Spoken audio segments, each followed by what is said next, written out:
In this lecture, we'll be looking at Chapter 30, Modernism in the United States and Mexico, 1900 to 1945. Now, this is the same time period as the previous chapter, Chapter 29, but 29 largely focused on modernism in Europe. What we're going to see in the United States and Mexico at this time, at the beginning of the century, it was not quite as revolutionary as Europe yet. In fact, most American artists actually knew very little about the revolutionary art that was in Europe. For the first 10 years of the century, many artists still focused on more ideas of realism, naturalism, and a focus on the American life. However, we will see after the two world wars and the Great Depression, we're going to start to see more and more influence of the European artists, and we're going to see many American works become more modern. Also, what we're going to see during this time is that African American artists emerge as important contributors to the history of art. Now, this does not mean that African Americans had not been making art before this, but the art and the artists often were either dismissed or ignored. And we can see this success in artists such as Aaron Douglas, 1898 to 1979. Aaron Douglas was born in Kansas, and he was an African American man. And he studied in Nebraska and Paris before he moved to Harlem in New York City in 1924. During the Great Depression, he was commissioned by the United States government to paint 4 murals titled Aspect of the Negro Life for the Harlem branch of the New York Public Library. In these murals, we see he tried to depict the roots of what he called the new Negro in Africa and the experiences of African Americans in the United States. The work often represents African rituals in the history of African Americans, first in the South, then after the Civil War, and then again in the North. The image that we see here is from Slavery Through Reconstruction, 1934, and it is an oil on canvas. And it is a large work. In fact, it looks like a mural. It's 5 feet by 11 feet 7 inches. And what this one does is it traces the history of Africans in America. Over on the right, you see Southern ex-slaves celebrating freedom that has been granted by the Emancipation Proclamation. And you can see the document, you see the man holding it on the right, and it's highlighted with these concentric circles. In the center, there is a man on a soapbox urging his freedmen to go vote. And you see the concentric circles of his left hand, and his right hand is pointing to the U.S. Capitol building, and the left hand is actually holding a ballot. Also, we see here more on the left, we see the Union Army is actually marching out of the South, showing the end of the Civil War. However, it also does show the darker sides of the time. On the left, you can see hooded Ku Klux Klan members are riding in on horseback. Now, we'll touch a little bit more on African American artists in the Harlem Renaissance a little bit later in the lecture. All right, in the United States, we have what's called the Ashkan School, and this was made up of John Sloan and the Eight. And what they wanted to do is these artists wanted to make pictures from life. Often they showed the rapidly changing landscape of New York City, including the bleak and seedy aspects of the life. And some critics actually refer to them as the apostles of ugliness, and that's how this group got their name, the Ashkan School, that it was the gritty, dirty disgustingness. Here we see the work of John Sloan. This is 6th Avenue and 30th Street, New York City. It's 1907, and it's an oil on canvas. And this captures both the visual and the social realities of American urban life. You see the elevated train tracks on the left, and storefronts and apartment buildings on the right. And this also shows a cross-section of the city's population. In the foreground, in the center almost, you see the woman in a white dress. She's actually pretty shabbily dressed, and she's a drunk. The pail she's carrying is actually a pail of beer. And then to the right, you see 2 women who are in nice clothing, and they are basically just passing through this seedier section of town, and you see them looking at her with this disdain. So Sloan's trying to show the street life of New York's underclass, who he had a deep sympathy for. And this was a theme of many of those in the Ashkan School. Now, beginning to see some of the influence of modern art, European modern art in the United States, the Armory Show is very important for this. The Armory Show is actually titled The International Exhibition of Modern Art at the 60th Regiment Armory in New York City. It quickly became known as the Armory Show. It was an art show that was open from February 17th through March 15th, 1913, and it included more than 1,600 works by both American and European artists, including Matisse, Kandinsky, Picasso, Bork, and Duchamp. The work shown here is Marcel Duchamp's Nude Descending a Staircase No. 2 from 1912. And this show actually introduced many Americans to the European modern art. And what's interesting is many Americans at this time hated it. In fact, critics claimed that they were, quote, cousins to the Antichrist, or anarchists, sorry, not the Antichrist, anarchists, unquote, that they were bomb throwers, lunatics, and depravers. And in fact, the New York Herald stated, quote, the United States is invaded by aliens, thousands of whom constitute so many perils to the health and the body politic. Modernism is of precisely the same heterogeneous alien organ and is imperiling the republic of art in the same way, unquote. So while many people did not approve of the art, it was the beginning of the influence of European modern art in the United States. And we can see some of this in artwork such as this. This is Arthur Duff, 1880 to 1946, and he was an American artist. He did travel to Paris, and while he was there, he was strongly influenced by Matisse and the Fauvists. He returned to New York in 1910 as a confirmed modern artist. However, his works have the distinctly American influence. He loved the textures and the colors of the American landscape, and he sought to capture that in his works by showing what he considered the essence of nature, especially its pulsating energy, but without representing nature directly. And you see that in the work here. This is Nature Symbolized No. 2, circa 1911, and is a pastel on paper.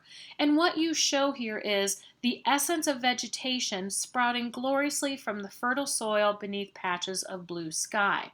So we can see this represented in the work, yet it's not clearly realistic, and it's also not clearly abstract. Another American artist that was influenced by the modern work is Marston Hartley, 1877 to 1943. He was an American, but he was strongly influenced by Cubism, and in fact, he moved to Berlin in 1913 and surrounded himself with military imagery. This is Portrait of a German Officer from 1914, and it's an oil on canvas. And again, we can see some of this abstraction within the works. However, we also see many works that we can understand. So what happens with this, there's very many military-related images, such as the German imperial flags, the regimental insignia, the badges, the emblems, including the Iron Cross. However, the work had a deeply personal meaning for him. It actually referenced his lover, Lieutenant Karl von Freiberg, who had died in battle a few months before. His initials you see in the lower left corner, his age 24 in the lower right. His regiment number 4 is in the center with the letter E for the regiment, the Bavarian Eisenbahn, which he was a member of. And we also see this more in the somber black background, showing almost like the mourning and the funerary. The work is very flat and it's very patterned. Now in the United States, we have a style that we call precisionism, but what's interesting is this actually was never an organized group of artists, but it was artists who tend to share some of the same ideas.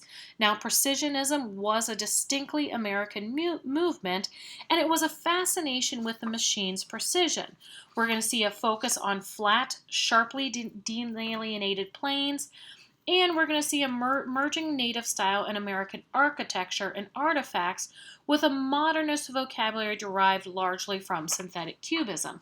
And we can see that in the work here by Charles Demuth, 1883 to 1935. Demuth was born in Pennsylvania, and he rejected pure abstraction and favored representational subjects, especially those from the American industrial landscapes. And you see that in the work here. This is My Egypt from 1927, and it's an oil on composition board. And so what he's showing us here is the John W. Eshelman and Sons grain elevators, and you can tell that. You can see those recognizable forms. You can see the silos there in the front. But the beams become much more transparent and abstract. So while it's at once almost traditional, you see the modernist influence to it. Another work that shows the precisionist is Georgia O'Keefe, 1887 to 1986. And precisionist is usually associated with more of her earlier works, and we start to see abstraction in some of her later works, especially her cow skulls, landscapes, and her flower paintings. However, O'Keefe was born in Wisconsin, and during the 20s she was a precisionist. She does eventually get married to Alfred Stieglitz, who we will talk about shortly. But O'Keefe at this time was fascinated with the fast pace of city life. And you can see that in the work here, which is called New York Night, 1929, and it's an oil on canvas. So now we have a cityscape that is dominated by these large buildings, but she reduces the buildings to these very simple, almost boxy planes, and you see the windows that are all these small boxes. And that's what's considered to make her a precisionist. Again, she is mostly better well known for her later works that are more abstract.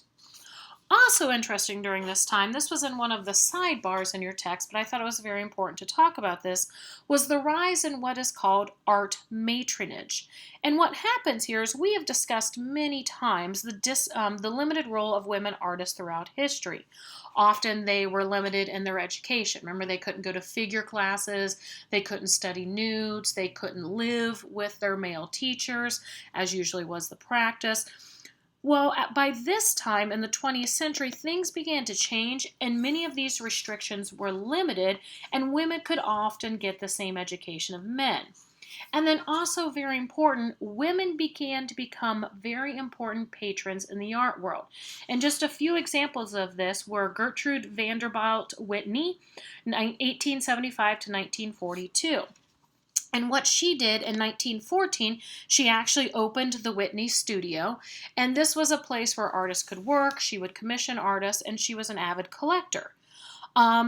She actually offered over 500 works to the museum, the Metropolitan Museum of Art in New York City for a show, but they rejected the artworks. So she was basically like, fine, you don't want to show my artwork in your museum? I'll open my own museum. And the Whitney Museum of American Art opened. This museum became a major factory in the enhanced prestige of American art, and it still exists to this day. Also very interesting, Lily P. Bliss, 1864 to 1931, Mary Quinn Sullivan, 1877 to 1939, and Abby Aldrich Rockefeller, 1874 to 1948. This was a group of women who were philanthropists, art collectors, and educators. And they came together because they saw a need in New York for a museum that focused on modern art. And so what happens is they actually established the Museum of Modern Art, which we know as MoMA, in 1929. And MoMA is now the most influential museum of modern art in the world. And all of this was done through these women art patrons. All right, moving on in time, we're moving to the 1930s. The 1930s are largely known for the Great Depression. This is after the stock market crash of October 29th, 1929, where much of the United States is forced into an economic depression. Also during this time, it's a time of great droughts in the Midwest and the plains, so entire crops are lost. Because of this, the art market virtually disappears, and many artists were forced to find work through government-sponsored programs, including the Treasury Relief Art Project, the Works Progress Administration, the WPA, and the Federal Art Project. Also during this time, this is a time when many European artists began to flee due to the rise of Hitler and the rise of his power. This includes influential artists such as Max Beckmann, Max Ernst, and Salvador Dali. So many of these individuals escaped to the United States during this time period. And many Americans actually saw supporting these artists that had been driven from their own homelands. They supported them because they saw it as supporting freedom and democracy. Edward Hopper is an important American artist during this time. He's 1882 to 1967, and he believed a nation's art is greatest when it most reflects the character of its people. And in his works, he recorded what he considered the American scene. Often the settings are of the middle class and ordinary things, and there's often these very empty spaces within it, evoking this national mindset during the Depression era. There's a sense of loneliness and isolation in many of his works. Motion is stopped and time is suspended. And you see that in the image here, the Nighthawks from 1942, which is an oil on canvas. And so what we see here is we're kind of the voyeur standing outside looking into this diner, right? And it's the city life after hours. And there's almost a sense of isolation and regret. So why we have the four people who were actually portrayed here, none of them are interacting with each other. And then we, the viewer, are also standing outside, isolated and alone.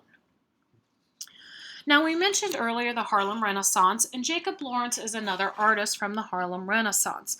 Again, this was a time of the rise of prominence of African American artists, and the Harlem Renaissance showed the desire of African Americans to promote their cultural accomplishments and also to cultivate pride among fellow African Americans and to foster racial tolerance across the United States. Some key figures in the Harlem Renaissance included Langston Hughes, Zora Neale Hurston, Duke Ellington, Louis Armstrong, and many, many others. Now, we've already talked about Aaron Douglas. This artist is Jacob Lawrence, 1917 through 2000, and he was an African-American male, and he was influenced by de Goya. He often found his subjects in the everyday life in Harlem and African-American history. And many of his works were depicting the plight of African Americans moving from the South to the North after World War I. In 1916 to 1923, the African American population in major northern cities actually doubled. Now, this series of work that we're looking at was supported by the WPA, and it's the creation of what he called his Migration series, and it's titled The Migration of the Negro from 1939 to 1941. And this series included 60 different panels, all with a caption describing what they were. And so what he often found with this showing the plight of the migration, is that life in the North soon was seen as not that different from life in the South. There was still discrimination, racism, and poor housing. And we see that here in panel 49, again, 1940 to 41, Tempera on Wood.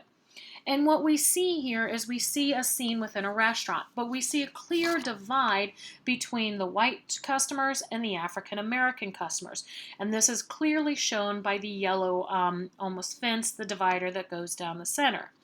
Also notice the African Americans are all faceless, and this is playing with the idea of the invisible man from Ralph Ellison. And the caption for this painting reads, "They also found discrimination in the North, although it was much different from that which they had known in the South." Another American style that developed during this time period is what's called regionalism. Again, this was an American movement, and it focused mainly in the Midwest. It was a return to naturalism and realism and a rejection of abstraction. It was also seen as a rejection of the city. The regionalists sought to show a reassuring image of America's heartland, and the public often saw regionalism as a means of coping with a national crisis through a search for cultural roots. And we see that in works such as this one. This is Grant Wood's. His dates are 1891 to 1942, and this is his American Gothic from 1930, oil on beaver board. And he often focused on American subjects mostly from the Midwest. In fact, he was from Iowa. And what he tried to do in his works was he embodied the strength, dignity, fortitude, resoluteness, and integrity, the qualities that represented the true spirit of America. In fact, he wrote a pamphlet called Revolt Against the City, which was published in Iowa in 1935. And he claims that, quote, it's no longer is it necessary for the American artist to migrate even to New York or to seek any great metropolis. The regionalist movement shows each section of the country has its own personality, or a personality of its own, unquote. So what we see here, American Gothic from 1930, the painting gets its name from the window in the background, and that is because the window, the shape is the Gothic arch. And here, it was supposed to show the strength, dignity, and fortitude of the American people. Interesting, it is completely staged. The models were his sisters on the left, and actually his dentist is on the right. Now, what's interesting about this is it's also very dour. Like these people obviously do not look like they are having a good time. And in fact, some Iowans found it insulting to them. Another regionalist was Thomas Hart Benton, 1889 to 1975, and he also found work with the WPA, the Works Progress Administration, which was part of the New Deal program. And he was hired as part of a murals program to decorate public buildings. And what they were supposed to do was these artists were supposed to represent American themes and experiences. What we see here as part of the murals, he was commissioned to paint for the Missouri State Capitol, recording the social history of Missouri. And what's very interesting in this is he shows both the good and the bad, including exploitation and lynching. What we see here, this is a cross-section that's called Pioneer Days and Early Settlers from 1936. In the center, you see Mark Twain's Huckleberry Finn and Jim on the raft. On the left, you see white settlers trading whiskey with Native Americans. We also see workers building, but we also see a slave auction. And the lower left, you see a lynching. So it does, within this, show the history of Missouri, including the good and the bad. Now, another group of influential artists in the United States during this time are those we considered the Mexican-American muralists or artists. Now, these were a group of artists who were born in Mexico, but they often came and did works in the United States. Usually, they are dealing with the tension between the two cultures. The first we're going to look at is Jose Clemente Orozco, 1883 to 1949, and he was actually trained as an architect, and he often used this knowledge to help him frame his murals. What he was determined to do, and many of the Mexican-American artists were determined to base their art on the indigenous history and culture existing in Mexico before the arrival of Europeans. Often this occurred in conjunction of the Mexican Revolution, which was 1910 to 1920. And they often wanted to dramatize and validate the history of Mexico's native peoples. And we see that in the work here. This is Epic of American Civilization, the Hispano-America, circa 1932 to 1934. And this is part of a series of frescoes in the Baker Memorial Library at Dartmouth College in Hanover, New Hampshire. The focus of this work is the heroic Mexican peasant who is forced to become a soldier in the Mexican Revolution. And you can see he's surrounded by the symbolic figures of his oppressors, the bankers, the government soldiers, officials, gangsters, and the rich. Probably the most famous of the Mexican-American artists is Diego Rivera, 1886 to 1957, and he strove to develop an art that served his people's needs. And what he believed is he believed art had a social and a political role. In fact, he said, there is no form of art which does not also play an essential political role. And he often focused on Mexico's history within his works. And you see that in the image here. This is again a detail. It's ancient Mexico, and it's a detail from the History of Mexico fresco, painted 1924. 1909 to 1935, and it's in the stairwell of the National Palace in Mexico City. And here within the work you see these bright, bold colors, but it focuses on exactly that, showing the history of Mexico. Then we move to Frida Kahlo, 1907 to 1954. Now, her work is often interestingly placed with the Surrealists, but she very adamantly rejected that association. She claimed she was not a Surrealist artist. Interesting enough, she was married to Diego Rivera. Their relationship was very turbulent, so if you're ever doing an art history paper, those are two very interesting artists to look at. But what we often see in her own works, where her works reflect the psychological pain of human existence. In fact, Frida Kahlo, when she was younger, was in a horrific bus, kind of trolley accident, where her pelvis she was impaled by a pole. And because of this accident, she was in pain her entire life. The work we're seeing here is called The Two Fridas from 1939, and it's an oil on canvas. It's symmetrically balanced, but what it is here, it's almost weighing her two different lives. One is the one that Diego loved on the right, and you can see the heart, the arteries that are connecting it. The image on the right, it connects to, that's a small portrait of Diego, and the one that he didn't on the left. This also shows her own struggle with her identity. The figure on the right is clothed in traditional Mexican clothing, and the figure on the left is in a more modernized European style. So you can see this almost balancing the struggle between the two different ideologies. All right, moving on, photography actually began to emerge as a respected branch of fine arts in the United States at this time. One of the main proponents of this was Alfred Stieglitz, 1864 to 1946. And he worked very diligently to get photography accepted as a fine art form. And he does what we call straight photography.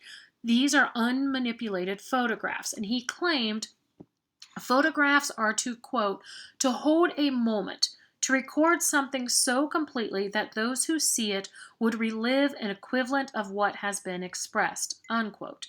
And we see this in the photograph here. This is the steerage from 1907, and this was taken during a sea voyage to Europe in 1907.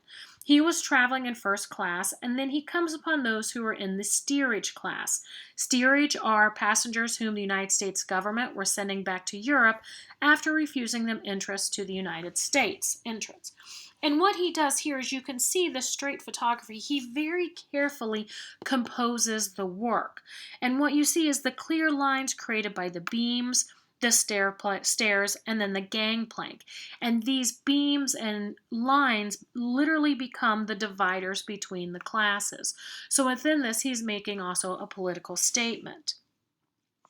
Another photographer at the time was Edward Weston, 1886 to 1958, and he also played a major role in establishing photography as an important artistic medium in the United States. Now, Weston meticulously composed his subjects in a controlled setting, so often his studio. This means he controlled the lighting, how they sat, and all of this. Many of his works focus on either still lifes of natural forms or figure studies. In what we see here, this is Pepper number 30, 1930, gelatin silver print. And what happens with this is the lighting on the pepper almost makes it appear as it's a human form. We can see as we're looking at it, it almost looks like we're seeing somebody's back, right? The spine going down to the buttocks, and it seems like they're almost lifting their arms up and kind of covering their head. And so because of this, with the lighting and the texture, it conveys this sense of mystery and sensuality that we would often not think of in something as everyday as a pepper. All right, during this time period, the United States government also hired photographers to document the times. And this was often through the FSA, the Farm Security Administration. And what the FSA wanted to do was it wanted to portray the plight of Americans suffering during the Great Depression. And Dorothea Lange, 1895 to 1965, became the photographer most famous for this, and it's because of this image right here. This is Migrant Mother, Nepamo Valley. Nepamo Valley is in California, and this was taken in 1936. Now, again, she was hired by the government to show the deplorable living conditions of the rural poor. And what happens is she had actually been on another location photographing, and she was driving back to her hotel, and she passed this family literally living on the side of the road. And so she pulled over and talked to them. She said, I was compelled to. I had to talk to them. And what we see here is Florence Owens Thompson, who is the widowed mother of several children between the ages of 7 to 10, and you can see she's also holding a baby. They were migrant workers, meaning that they traveled to where the jobs were, and that's why they were in Nimpo Valley in California. However, there was a kind of a freak frost, and the pea crop that they were there to harvest died, so there was no work. And what had happened before Lange came upon them is they had literally just sold the tires off their car to get food. So these are now migrant workers who can no longer travel. In this image, more than any other image in the Great Depression, was seen to show kind of this hopelessness, this loss and desperation. Another photographer during this time is Margaret Bork White, 1904 to 1971. She was a photographer for Life magazine, which was founded in 1936. And interesting about her, she's actually the first woman to fly a combat mission, and this was when she was an official U.S. Air Force photographer during World War II.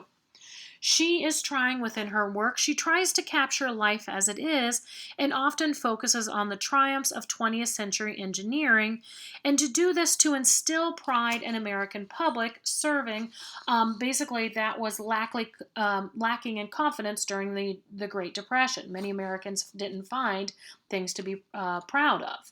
And we see here, this photograph is Fork Peck Dam in Montana, 1936. At the time, it was the largest man-made dam in the world. But what happens is how she's composed this is that it transforms the dam into almost an abstract composition. On the top, you see the turrets, the roadway. There's now a roadway there, but it was not built yet, which almost makes the dam appear to be like almost this medieval castle or fortress. And what she wanted to do was it's celebrating the modern American engineering as the heir to the architectural achievements of the ancient world's greatest civilizations. And this also, you should draw a comparison to this to the painting of Charles Demuth. Think of his My Egypt painting. And now I also included this photograph by Bork White because this is actually titled At the Time of the Louisville Flood, 1937. And what she shows here is the aftermath of the Great Flood of the Ohio River in Louisville. This left over 900 people dead or injured, and the areas that were closest to the river that were destroyed were mainly those where African Americans live. So this photograph shows a soup lineup of displaced African Americans, and what's interesting is that government billboard behind them. So these are people waiting in line for food, and in the back we see this, the world's highest standard of living. There's no way like the American way. Yet you see these African Americans who have to wait for government assistance, and then we see this happy, white family in the car that seems to have everything they need. All right, moving on to sculpture, we're going to look at Man Ray, 1890 to 1976. His real name was Emanuel Radzinski, but he went by Man Ray. And he's very interesting. He was an innovator in several different medias. He had a decidedly Dada spirit. He used these ready-mades, meaning incorporating found objects in his works. He also developed an innovative photographic technique where he didn't use a camera. He just placed the objects directly on the photographic paper and then exposed the paper to light. And he called these his rayographs. He had a very keen interest in mass-produced objects and also exploring the psychological realm on human perception of the exterior world. And we'll see this because he'll take these ordinary objects and he kind of dislocates them. And so you see that here in works such as this one. This is Cadeau, or Gift, circa 1958. It's actually a replica of the 1921 original. And so again, he takes this ordinary everyday object and he changes it in a way either in its setting or its use to surprise the viewer. So what we see here is he takes a flat iron, yet he attaches a row of tacks, basically making the iron unusable in its original form. If you went to use this iron, it would actually destroy the fabric, right? So it's taking something ordinary and making it into something completely unusable. Another innovative sculptor, American sculptor during this time, was Alexander Calder, 1898 to 1976. If you're ever in Louisville and you go to the Kentucky Center of the Performing Arts, there's actually a Calder sculpture outside there. But he became very well known for what was called his mobiles. In fact, Duchamp gave these sculptures their name. And what he was very interested in was he was interested in the movement of the work. So these are sculptures that are designed to move. So they're always changing, always something different. And so these mobiles were suspended from the ceiling, and they were driven to move by the air itself. Because of this movement, the form is always changing. So the mobiles use color, shape, composition, motion, time, and space within them. And the one you're looking at here is Lobster Trap and Fishtail from 1939. Now, it's interesting. You can look him up on YouTube, and you can find some videos, some short videos of his works actually being filmed moving. So you get more of that sense of idea. And then Calder, I've already mentioned this, he was also very well known for his large sculptures. All right, the last topic we're going to look at in this chapter is architecture. Art Deco was not limited to just architecture, though. This was a movement in the 1920s and the 1930s. And what they strove to do was to work with the new materials and work them into these decorative patterns. Art Deco focused on streamlined, elongated, symmetrical aspects. There are these often simple, flat shapes that alternate with shallow volumes in hard patterns. And probably the most famous example of the Art Deco is the Chrysler Building, which is imaged here. This was designed by William Van Allen, 1882 to 1954, and it's in New York City. And the spire of the Chrysler Building is in the Art Deco style. You can see the fan shapes, and it's a shrine, and it glistens in the sun. Basically, it became a temple of commerce, and it celebrated the principles and success of American business before the onset of the Great Depression. All right, next we're going to look at Frank Lloyd Wright. Frank Lloyd Wright, 1867 to 1959, was also an American architect. He studied under Louis Sullivan. And Wright strongly believed that the building must be related to its site and blend with the terrain. You see this in his use of continuous roof planes and screens to create open areas. And you see this in the building presented here. This is the Roby House in Chicago, 1907 to 1909. Now, he called this style of house, and he has many of them, he called them prairie houses because he saw the design as capturing the expansiveness of the Midwest Great Flatlands. What you see here, he eliminated the facade, and he called the design a wandering plan with areas focused around a great central fireplace. He says it creates a sense of space and motion both inside and out. And what's interesting about Wright is he would often design all aspects of the home. And you can see here, I've shown you an image from the outside, and then you can see the interior of the Roby house. And everything in that room, furniture, the windows, the decoration, the lighting, that all would also be designed by Frank Lloyd Wright. Now, probably one of his most famous works is known as Falling Water, and this is located in Bear Run, Pennsylvania. This was built in 1936 for the Kaufman family of the Kaufman stores, and it was a weekend getaway. Now, Wright very adamantly wanted to use the same surrounding materials. He wanted the house not to stick out from the landscape, so to become part of the landscapes and the waterfalls themselves. The waterfalls were actually there. He built the house literally as part of it. And so what he claims is the spirit in which these buildings are conceived sees all these works together at work as one thing. All these should become mere details of the character and completeness of the structure. I believe this idea will become a new tradition. This modern building as contrasted with that former insensate aggregation of its parts. And so you can see here, he used wood from the surrounding area. The stone that is used is the same stone that is from the creek bed right there. And a very interesting fact is that if you're inside falling water, you actually cannot see the waterfalls from anywhere inside the house. Okay, that concludes this chapter. Again, it is a longer chapter, but I really want you to think about comparing it to chapter 29 and the differences of modernism in Europe compared to modernism in the United States and Mexico. Now, the next chapter, we're going to see a little bit more of modernism, but we're going to mainly focus on postmodernism within the world.